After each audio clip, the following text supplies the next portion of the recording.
Film के बारे में। फिल्म का टाइटल है थोड़ी मनमानियाँ, और ये खूब बहुत यंग कपल की स्टोरी है। दिल्ली में सेटअप पूरी फिल्म है, और जो हम अभी गाना शूट कर रहे हैं वो एक पैचवर्क है। फिल्म का लास्ट शेड्यूल है, अभी 3-4 दिन में फिल्म पूरी रैप हो जाएगी। जनवरी से शूटिंग शुरू था फिल्म का, और जो फिल्म की प्राइमरी कास्ट है वो they pass out from whistling woods acting course से। फ्रेश फेसेस है, नए फेसेस है। तो हमें ऐसा लगा था कि जो एज ग्रुप फिल्म में ज़रूरी था, 19-20 ईयर ओल्ड एज ग्रुप्स, तो उसके लिए एक फ्रेश फेस ज़्यादा वर्क होगा, बिकॉज बैगेज नहीं होता है। और जो स्टोरी है हमारी, उसके लिए हमें एक नया चेहरा बहुत ज़रूरी था लेना। तो द फिल्म की एक बेसिक मैं आपको वन लाइन में बताता हूँ कि the film is about a boy and a girl जो कॉलेज में है, and it is their story. लड़का एक टिपिकल फेसबुक मैसेंजर, अपने व्हाट्सएप में टिपिकल अपनी नॉर्मल यूथ होती है, वैसे एक लड़का है। एंड उसके लाइफ में he is very attracted to foreign things, and he is very attracted to the high life and the exciting life. तो एक स्टीरियोटिपिकल यूथ, एक स्टीरियोटिपिकल लड़का जिसको एमबीए करने के लिए बाहर जाना है, जिसको ज़्यादा इंडिया अपने देश से कनेक्ट नहीं है, और जो लड़की है वो कंप्लीट ऑपोजिट है। तो जो स्टूडेंट यूनियंस है, स्टूडेंट ग्रुप्स है, पॉलिटिकल एक्टिव ग्रुप्स है, वैसी उस जोन में आने वाली लड़की है जो जेएनयू जो कॉलेज में बहुत एक एक्टिव पॉलिटिकल पार्टी से बिलोंग करने वाली है, और प्रोटेस्ट में बिलीव करने वाली। अपने देश में अगर करना है तो इधर रुक के रह के सिस्टम के अंदर से बदलना पड़ेगा, ये उसकी थॉट है। तो जब भी ऐसे दो लोग एक साथ आते हैं तो how their life change and how they get attracted and how the boys life changes in that perspective and how he understands की what patriotism and nationalism is. तो हमने कमेंट नहीं किए, पर हमें एक ये पॉइंट ऑफ व्यू रखना था सामने कि आज की यूथ क्या है।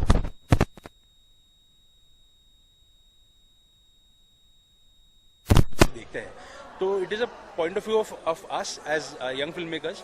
और मुझे बहुत ज़रूरी ये लगा कि इसको म्यूजिकली बताया जाए, क्योंकि इस फिल्म में म्यूजिक बहुत इंपॉर्टेंट पार्ट है, और दोनों ही म्यूजिकल बैकग्राउंड से है। तो इसका म्यूजिक बहुत वेस्टर्न म्यूजिक है, इसका म्यूजिक एकदम टीवी के म्यूजिक से इन्फ्लुएंस्ड है, और लड़के का म्यूजिक बहुत फोक म्यूजिक है। तो ऐसे दो अलग स्कूल से आने वाले जब भी लोग भिड़ते हैं और एक साथ आते हैं, तो उनमें कैसे स्पार्क्स फ्लाई होंगे और उनमें कैसे उनकी केमिस्ट्री क्या होगी, ये फिल्म का एक स्टोरी लाइन है। मनमानी दोनों के नोकझोंक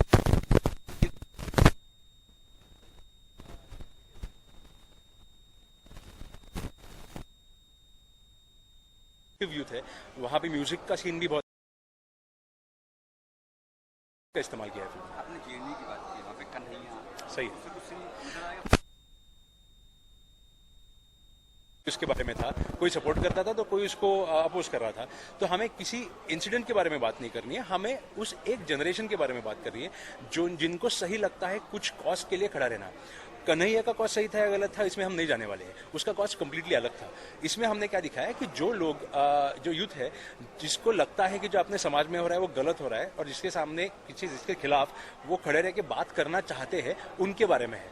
तो पॉलिटिकली जब भी हम एक्टिव बोलते हो तो कोई साइड लेने वाली बात नहीं है, वो सिर्फ सोसाइटी में घुस के काम करने वाली बात आती है। रांझना बहुत पॉलिटिकल फिल्म थी। आप अगर रांझना देखोगे तो रांझना की स्टाइल नैरेटिव बहुत अलग थी। उसमें भी अगर ये मैं एक्सेप्ट करता हूँ कि उसमें जैसे जेएनयू का या एक्टिव स्टूडेंट पॉलिटिक्स का बैकड्रॉप था, वो मैं डिनाई नहीं करूंगा कि वो बैकड्रॉप है, पर रांझना में बहुत डीपली वो पॉलिटिकली बनती है, क्योंकि बाद में जो प्रोग्रेशन था फिल्म का वो पॉलिटिक्स और वो इलेक्शन के लिए खड़ा होना और वो पॉलिटिकल पार्टीज की नोकझोंक उसके बारे में थी। हमारी एक लव स्टोरी है, तो उसमें ये पॉइंट ऑफ व्यू है नहीं, तो we don't go to that point only कि जहाँ पे इलेक्शन तो इसकी बात हम करते हैं। हम प्योर एक simple love story, entertaining love story कर रहे हैं। और उसमें जब भी हम म्यूजिक की बात करते हैं तो जैसे आप आज देखते हो तो एक कॉम्पिटिशन है और उसमें पार्ट लेना है, तो we are not going in to the politicising of it, हम सिर्फ वो बैकड्रॉप के हिसाब से इस्तेमाल करते हैं। Arsh, actually he was a pass out of Whistling Woods, और he's a young new talent. I think Indian cinema में आज आप कोई भी लैंग्वेज की फिल्म ले लो या आप हिंदी में भी ले लो, younger talent is doing better. मुझे ऐसा लग रहा है कि बहुत उनमें हमें सरप्राइज करने की कैपेसिटी होती है, और बहुत मेहनती। तो इसमें श्रेणु पारिक नाम की लड़की है, उसने बहुत टेलीविजन किया है। श्रेणु ने बड़े बड़े शोज किए थे, स्टार पे भी उसका, और गुजराती थिएटर भी कर चुकी है। तो Shrenu is the female lead in the film, तो वो ये गाने में है नहीं। तो वो मैंने 4 मराठी फिल्में हुई है अभी तक। लास्ट मेरी एक क्लासमेट्स नाम की फिल्म थी जो पिछले साल लगी थी, और ये मेरी पहली हिंदी फिल्म है। पर मराठी में 4 फिल्में हुई है, तो मुझे लगता है कि जैसे लैंग्वेज सिनेमा का होता नहीं है, तो ये एक अपॉर्चुनिटी थी और एक अच्छी स्टोरी थी, तो इसलिए करने में मज़ा आ रहा है। क्योंकि एज ग्रुप मेरा 19 साल का है, मेरा हीरो ही 18-19 साल का है, और मुझे वो एज क्यों इम्पोर्टेंट लगता है, क्योंकि वो सब इन्फ्लुएंस होने का सबसे इम्पोर्टेंट एज है, वो टीनेज एज। तो टीनेज एज अभी बात करते हो तो कोई भी स्टार को लेकर और छोटा दिखाओ तो वो मुझे समाव नहीं सही लगा कि कोई स्टार को लो और उसको कॉलेज में दिखाओ। तो हमें ऑथेंटिक एज के ऑथेंटिक एक्टर चाहिए थे, तो इसलिए मैंने कास्टिंग करते वक्त भी ऑडिशन जो की, तो जो फिल्म स्कूल्स और फिल्म ड्रामा स्कूल्स से जो लोगों को बुलाया था उसमें से इनको लिया। मेजर शूट हमारा दिल्ली में हुआ था।